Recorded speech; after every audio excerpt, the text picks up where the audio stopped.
Mesdames et messieurs, salam alaikum. Nous avons l'honneur de vous présenter la BAHL, la brigade anti-hijbé du lycée. Cette brigade consistera à toutes les hijbés du lycée qui s'affichent sur TikTok, qui sont maquillées comme des voitures volées, qui juste avant de faire leur TikTok, elles mettent leur gloss qui brille sur leur bouche et qui sexualisent le hijab, qui est déjà dans un piteux état, mesdames et messieurs. Nous ne sommes en aucun cas des justiciers, nous sommes en aucun cas des moudjaheds, nous sommes absolument rien. Nous sommes juste des gens sur les réseaux qui, avec l'audience qu'ils ont, au lieu de cautionner ça et de faire des lives entre imams pour faire rire les ourtis, nous on se sert de ça pour essayer de rétablir l'ordre et dans le désordre s'il le faudra. Mesdames et messieurs, rejoignez les troupes. Discord, il y aura un BAHL exprès. Toute la journée, vous scrutez. Vous trouvez des hijbés du lycée, screen, vous me les envoyez. On fera un zap hijbé du lycée tous les soirs à la radio. En aucun cas, on veut du mal à nos sœurs, parce qu'on les aime tellement qu'on veut pas qu'elles s'affichent. Ça va être un festival, mesdames et messieurs. Alhamdulillah, wa sallallahu wa sallim ala sayyidina Muhammad wa ala alihi wa sahbihi wa man walahu wa ba'd. Mes frères et sœurs, comme vous venez de voir, on m'a envoyé une vidéo sur les réseaux sociaux du diable qu'Allah Azza wa Jal lui coupe la langue, Bassem. Dans cette vidéo, comme vous avez pu l'entendre, il s'en prend aux sœurs voilées qui s'affichent sur les réseaux sociaux et ils ont monté une genre de bac pour faire ce mauvais travail. Alors tout d'abord, j'aimerais dire une chose, c'est que malheureusement, dans le fond là, il y a une part de vérité, dans le sens où c'est malheureux aujourd'hui de voir que sur TikTok, sur Instagram, sur Snapchat, beaucoup de femmes, beaucoup de nos sœurs voilées ont pris le voile comme un objet de séduction. Comment cela se fait? C'est tellement aberrant que l'on puisse voir des femmes voilées qui prennent le voile comme parure. Déjà, c'est un péché que de sortir voilé, maquillé. Maquillé tout court, c'est un péché. Voilé, maquillé, je pense que c'est peut-être même pire que de sortir maquillé seulement. Parce qu'en fait, à partir du moment où tu portes le voile, tu es ambassadrice de ce vêtement. Tu portes un signe ostentatoire, tu es une musulmane et tu seras reconnue comme telle. Et les gens sont censés te prendre comme exemple. C'est comme un frère qui laisse plus ou moins sa barbe ou qui met le kamis. Il n'a pas le droit de faire la même chose que tout le monde dans la rue.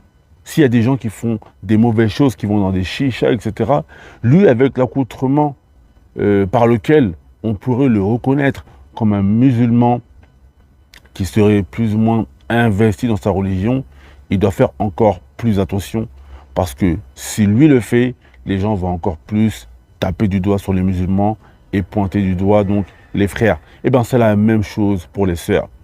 Une sœur qui est voilée en public, en privé, elle peut faire des péchés comme tout le monde, etc. Mais en public, elle a moins le droit à l'erreur qu'une autre femme.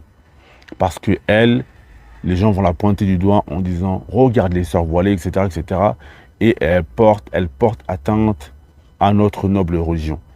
Et ça, c'est malheureux que beaucoup de musulmans aujourd'hui n'ont pas conscience de cela.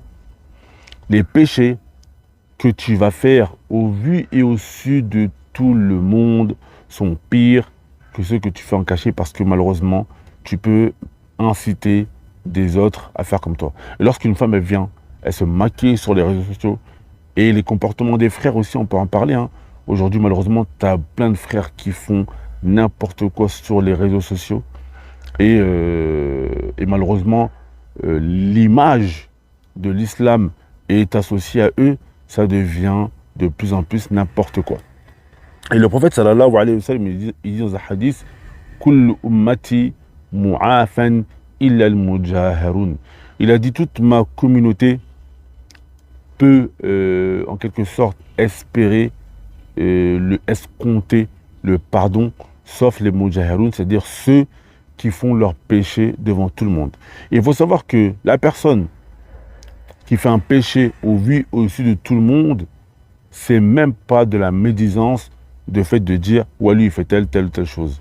La médisance, c'est le fait, par exemple, tu connais un frère, je sais pas moi, il vole, mais il vole discrètement. Si tu viens devant tous les gens et pour dire qu'il c'est un voleur, si c'est pas dans le but de le mettre en garde, là, tu auras fait de la médisance. Ou si c'est un frère qui ment, etc. Si c'est pas dans le but de le mettre en garde de ce mensonge, tu auras fait de la médisance. Mais malheureusement, lorsque quelqu'un fume devant les gens, une sœur qui se maquille devant les gens, un frère qui, je sais pas moi, qui pourrait aussi avoir des péchés comme ça devant les gens, il escroque, etc. Plein de choses. Le fait de mentionner son péché au vu et au su de tout le monde, ce n'est pas de la médisance, car lui-même ne s'en est pas préservé.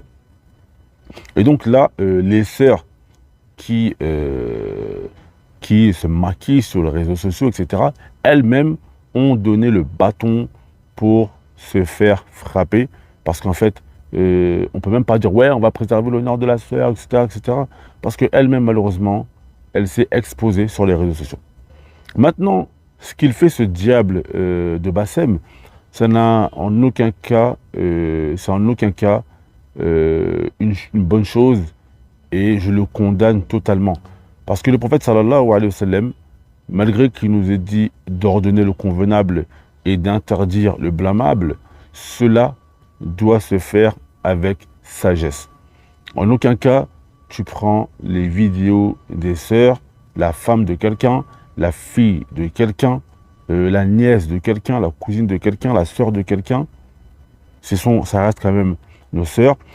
Malgré qu'elles font un péché en se maquillant comme ça sur les réseaux sociaux, on les conseille avec sagesse, mais en aucun cas, on prend leurs vidéos et on les affiche comme ça sur les réseaux sociaux. On gagne quoi à faire cela?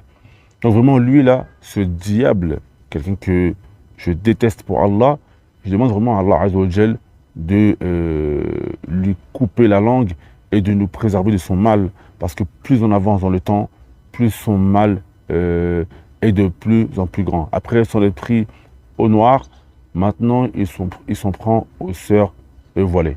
Des erreurs, on en fait tous. Et c'est pas pour ça que la manière pour régler une erreur doit être de s'en prendre à des personnes comme ça personnellement. Donc je voulais faire une petite vidéo dessus parce qu'on me l'a envoyé. Et c'est important de parler, vu que malheureusement les gens, ils partagent les vidéos, etc. Regarde qu'est-ce qu'il a dit, regarde qu'est-ce qu'il a dit. Mais il y en a très très peu qui condamnent. Tu as même beaucoup d'imams qui sont complaisants avec lui parce que c'est un maghrébin comme eux, etc. Alors que c'est un vrai shaitan à qui il faudrait couper la langue. En tout cas, on demande à Allah Azza wa Jalla de nous préserver de son mal. Et voilà, qu'Allah Azza wa Jalla également améliore nos sœurs qui n'ont pas encore compris le sens qui est voulu par le fait de se voiler.